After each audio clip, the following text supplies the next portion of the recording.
Evan Schmidt, Product Specialist, Love Promise Coordinator here at Santa Cruz Subaru. Congratulations on the purchase of your 2025 Subaru Forester.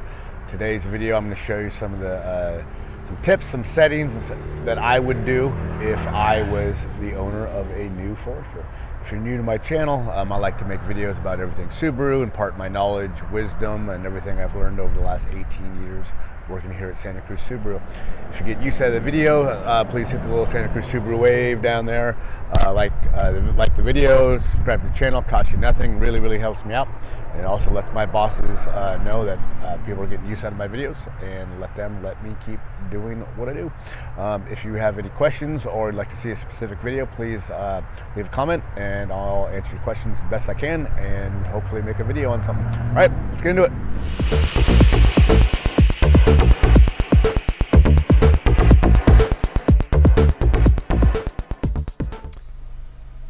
So first thing that I would change if I had a brand new Forester is I would change my meter information screen, which is the very top of this guy we call your MID, your multi-information display. It's that thing up there that says MPG. You see a little minus and a plus. This is called an eco gauge.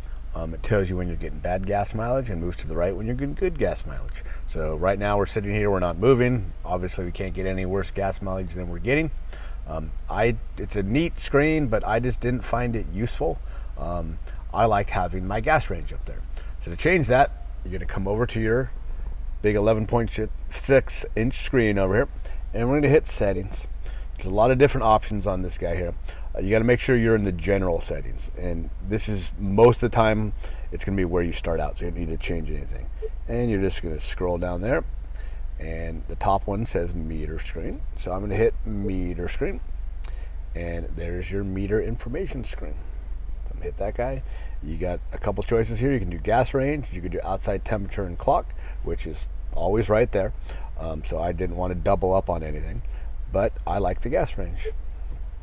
So we got the gas range right there, and you have also have the outside temperature and clock right there. So, which is another reason why I picked the gas range. That other screen is controlled by this guy. This is another thing that I would change. So all I'm doing to change that is kind of pushing up like this, or let me get back so you can see them both, pulling down on that screen. I get this question all the time, where should this screen be? It should be wherever you want it to be, whatever screen you like to see. I personally like this one on this car, but if you have the navigation system, you'll have a screen that tells you what street you're driving on. That is my favorite one. That's the first thing I would change on my new Forester. Next thing I would change has to do with this top screen right here. This big, huge iPad looking thing is actually 3 different screens. You can see the line right there, which is the first screen. Then you got your middle screen, and then down here is your third screen. That's your HVAC controls. But one of the options on this first screen is, if I push this button right here, is this screen. These are called widgets. I don't care what my water temperature is. I don't care what my oil temperature is. This is a brand new car. Everything's going to be fine. So I wanted to find a little bit more useful information. I kind of do like the average speed there. You know, this car is brand new, so it's only average going 3 miles an hour. But to change these guys, super simple. Just tap on the one that you want. There you go. So there's the 3 that we have. So I'm going to get rid of water temperature, and I want a calendar there. I'm going to get rid of oil temperature, and I now want weather.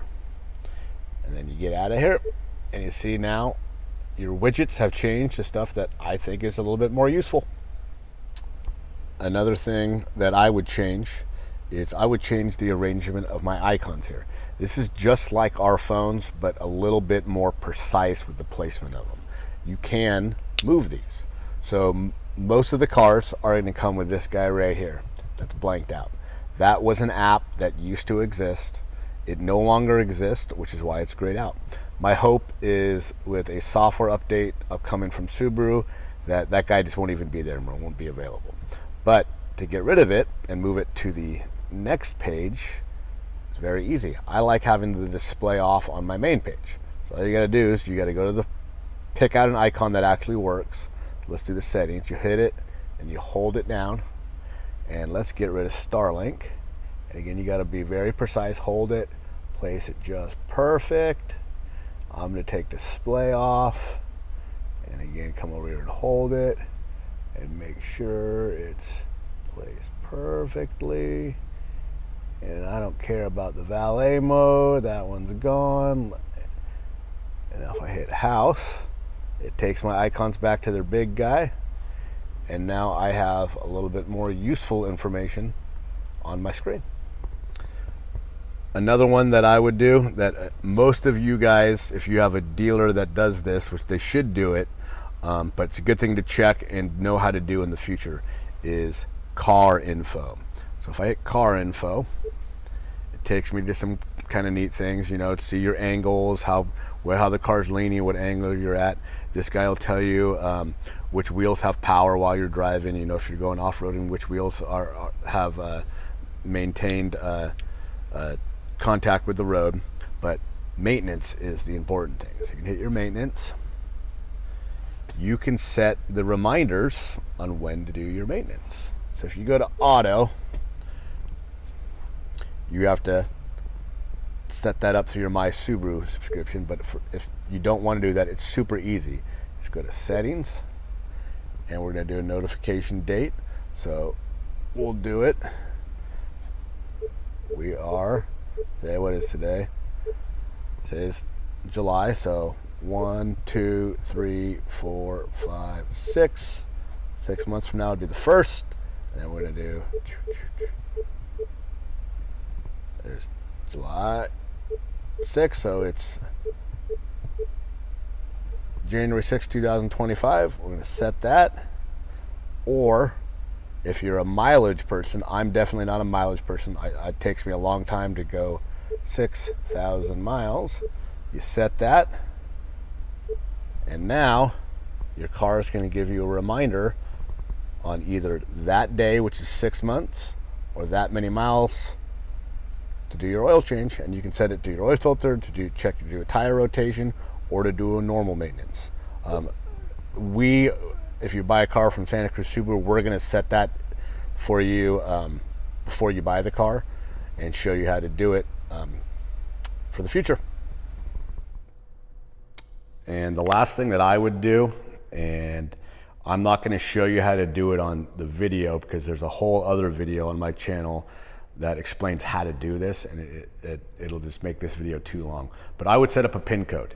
So underneath here, come down right there. That's your secret lock button. So I have the key with me. If I push that button, your car is going to lock. But it also doubles as what we call pin code access. So you can set up a pin code. You kind of enter it like Morse code. And if you have to do 5 digits, you're going to hit that button a certain number of times, 5 separate times, and it's going to unlock your car. But what it also allows you to do is it allows you to lock your keys inside your car for anything that you want to go do, go to the beach, go surfing, go on the river, do anything where your key might get wet. You can lock your key in the car. The key has been disabled, so no one can take your car. You come out to your car after your surfing session, whatever you're doing, you enter your code, your car's going to unlock. That one's called pin code access. So that's the settings and things I would do if I was a new Forester owner. Congratulations, and thanks for watching.